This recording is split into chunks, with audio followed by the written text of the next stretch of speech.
Nilqakom għal programm Mit-Sena minn Fatima, programm li huwa mtella minni Fader Hayden fl-okkażjoni taċ-ċentinarju tad-diritt tal-Madonna ġewwa Fatima. F'dawn il-programmi qegħdin nitkellmu dwar il-messaġġ tal-Madonna f'dawn id-diritt u kif nistgħu ngħixuhom fil-ħajja tagħna illum. Biex nirriflettu fuq il-messaġġ tal-Madonna ġewwa Fatima, qegħdin naqraw il-kitbiet ta' Luċija minn Fatima, ir-raba' tifkira li hija kitbet biex minna aħna nisiltu il-messaġġ tal-Madonna ta' Fatima. U għedin naqraw bħalissa il-moment meta qabel id-deritt fil-1915 u l-1916 kien hemm l-intervent tal-Anġlu. Ħankomplu naqraw din il-ġrajja u nisiltu anka it-talim li rridu nieħdu minna. L-aħħar darba qrajna propju meta fil-1916 derilhom dan l-Anġlu u l-ewwel reazzjoni tagħhom. Issa ħaneħtlu kif Luċija tirrakkonta propju il-dialogu illi kellhom mal-Anġlu. Meta wasal ħdejna qal: "Tibżawx, jiena l-Anġlu tal-paċi." Itolbu miegħi. Niżel għall-kubtejħ u baxxa rasu sakemm miss l-art. Imħeġġin minn qawwa sopranaturali, aħna minna l-istess u qedna warajh il-kliem li smajnih jgħid: Alla tiegħi, nemmen, nadura, nittama u nħobbok. Nitolbok maħfra għal dawk li ma jemnux, li ma jadurawx, ma jittamawx u ma jħobbukx. Hawnhekk eżistijej għandna xi ħaġa sabiħa u profonda. L-Anġlu, il-kliem tiegħu lill-viżjonarji l-ewwel kelma hija tibżawx. Din hija xi ħaġa li biblikament hija verament sabiħa, għaliex ħafna drabi meta Alla jidħol b'mod qawwi fil-ħajja ta' xi ħadd, l-ewwel ħaġa jgħidu tibżax. Pereżempju, l-Anġlu lill-Madonna meta dirilha l-ewwel ħaġa wkoll tibżax għax insib grazzja quddiem Alla. Meta l-Anġlu kellem il-San Ġusepp għallu l-istess ħaġa, tibżax tuħu l-Marija b'Martek. L-Anġli jeżistijej tant drabi jiġu biex jagħmlulna kuraġġ għaliex aħna quddiem il-pjan ta' Alla, quddiem dak li Alla jkun se jitlob minna fil-ħajja, aħna faċilment nibżaw, faċilment naqtaw qalbna, faċilment narawha bi kbira, faċilment twirwirna. Anka l-fatt li huwa Alla tkun konxu lil mulej daħal f'ħajtek bħala bniedem tħossok xejn qudiemu. U dan huwa messaġġ ieħor. Ġifieri kif qed tippruvaw bil-mod is-segwu tal-programm taraw li l-messaġġ li nixtieq noħroġ minn Fatima mhux ġast il-kliem tal-Madonna, imma huwa l-esperjenza sħiħa kif tirrakkonta Luċija u dejjem fis-sfond bibliku. Nara għax daw l-esperjenzi irridu nifhmuhom dejjem, l-esperjenzi tal-qaddisin, daw l-esperjenzi mistiċi, irridu nifhmuhom dejjem fil-kuntest tal-kelma ta' Alla, għaliex fiha nsibu l-esperjenza awtentika ta' Alla. Jekk dawn il-ġrajiet ma għandhomx reżonanza, ma nsibux eruq tagħhom fl-Iskrittura, noqogħdu attenti. Imma l-fatt li nistu hija l-Knisja tħeġġiġna biex dejjem nifhmuhom u ninterpretawhom b'dan il-mod. U qegħdin ngħidu proprju fil-kelma tal-Alla li l-Anġlu propju jinkoraġixxi hija waħda mill-missjonijiet tal-Anġli li jinkoraġġuna. Mbagħad jintroduċi lilu nnifsu: jiena l-Anġlu tal-paċi. Anka fil-kelma tal-Alla insibu li ġieli anġli jintroduċu lilhom infushom. Pereżempju, Rafael meta fit-Testament il-Qadim jidher il-Tobit jgħidlu jiena wieħed mis-seba' spiriti li hemm quddiem Alla. Ġifieri l-anġli jirrivela lilu nnifsu l-Anġlu tal-paċi. Għaliex? L-Anġlu hija il-funzjoni tiegħu. Il-kelma Anġlu mhijiex in-nom, hija propju turi, hija funzjoni. Ġifieri l-Anġlu huwa spiritu, tajjeb, u x'jagħmel bħala spiritu jkun Anġlu, jkun messaġġier. Anġlu tal-paċi jfisser dan l-ispirtu qed jgħidilhom jiena il-messaġġier tal-paċi. Mela dan l-anġlu partikolari għandu missjoni biex iħabbar il-paċi, biex jitlob għal-paċi, biex iġib il-paċi. Għaliex l-anġli għandhom missjoni partikolari. Aħna nafu l-Knisja tallimna li jesistu id-disakkori differenti ta' anġli u koll għandhom il-missjoni partikolari tagħhom. Dan u anġlu tal-paċi. Mela tibżawx għalilhom l-vizjonari ta' Fatima, il-Franċisku, Luċija u Ġaġinta, jien l-anġlu tal-paċi u x'qed jgħidilhom l-ewwel ħaġa, itolbu miegħi.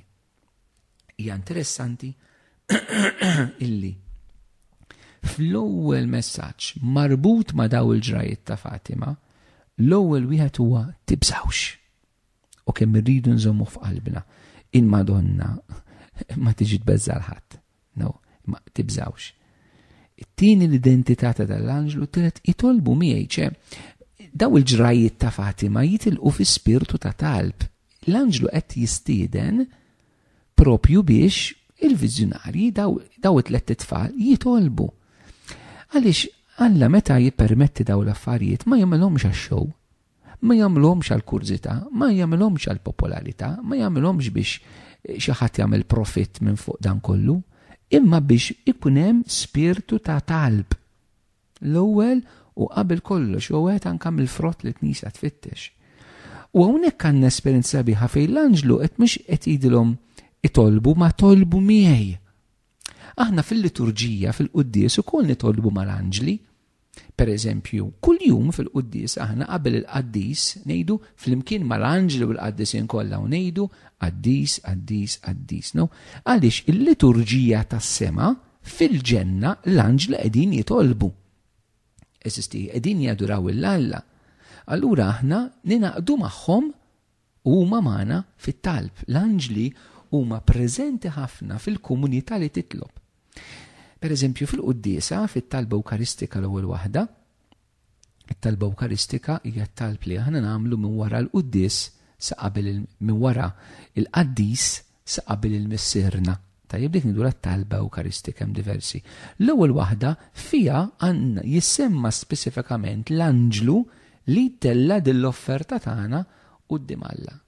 Mela, l-għaqda mal-anġli nerġa' ngħid mhix kurzità, mhux biex inkunu nafu x'futur, mhux biex noqogħdu nistaqsu, imma biex nitolbu.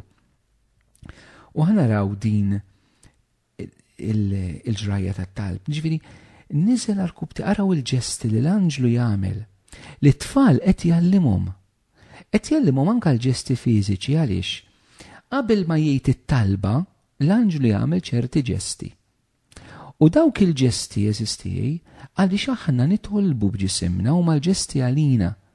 Il-ġisem tagħna jagħmel differenza jekk inti titlob siq fuq oħra mitlu isek qed tixxemmex, l-ispirtu tiegħek ma tantx hu miġbur. Anke aħna fil-liturġija fil-quddies nitolbu bil-wief qabel qiegħda, arku btejna, mindu din fl-art, momenti differenti. U l-anġlu hawnhekk naraw jinżel arku btejh u baxxa rasu sakemm mis-l-art, mela qiegħed f'adorazzjoni profonda. Hawnhekk għandna s-sema l-anġlu li jmiss l-art għaliex mill-art titla din il-qima u l-adorazzjoni lejn is-sema. U waqt li qed jagħmel dan il-ġest l-anġlu xi ħaġa qed tiġri ġewwa Franċisku, Ġaċinta u Luċija. Imħeġġin minn qawwa soprannaturali aħna minna l-istess. Mela araw il-ġesti li jagħmel l-anġlu u ma jagħmlu bħalu mela niżlu arkub tihom baxxew rashom sal-art.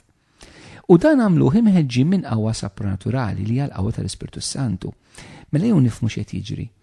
L-anġlu qed jgħallimhom kif jitolbu, però huwa l-Ispirtu Santu dil-qawwa soprannaturali ġewwa fihom li twassalhom biex nitolbu.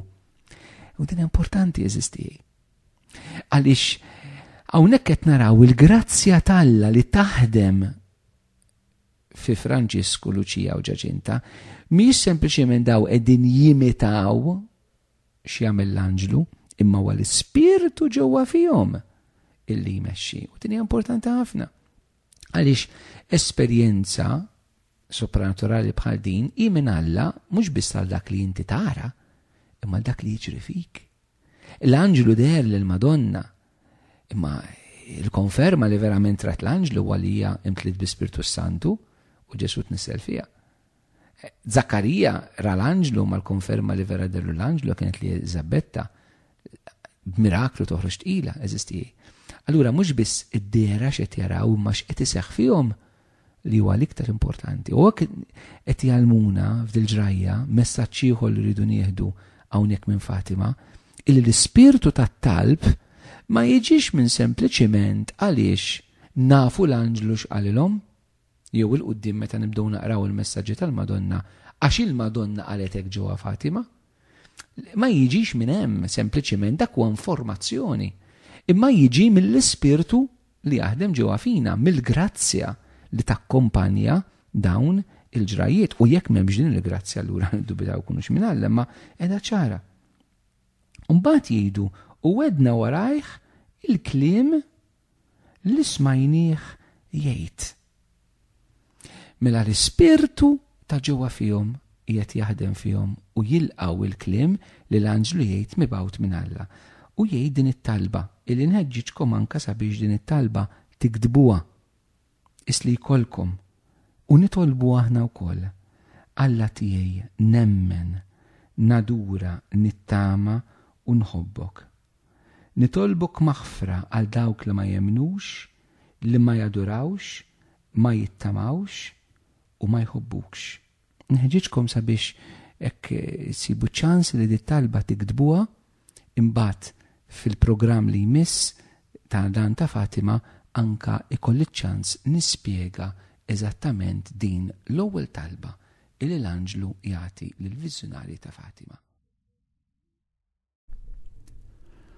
Waqt li nirringrazzjakom tal-li segwejtu dan il-programm mit-sena minn Fatima, ejjew nagħlqu flimkien dan il-mument li kellna b'talba li hija marbuta mad-deritt ta' Fatima, talba li tpoġġi lil Ġesu fiċ-ċentru ta' kollox. Nitolbu flimkien. Trinità Qaddisa nadurawk. Alla tagħna inħobbuk fis-sagrament imqaddes. Il-Mulej jagħtikom islim.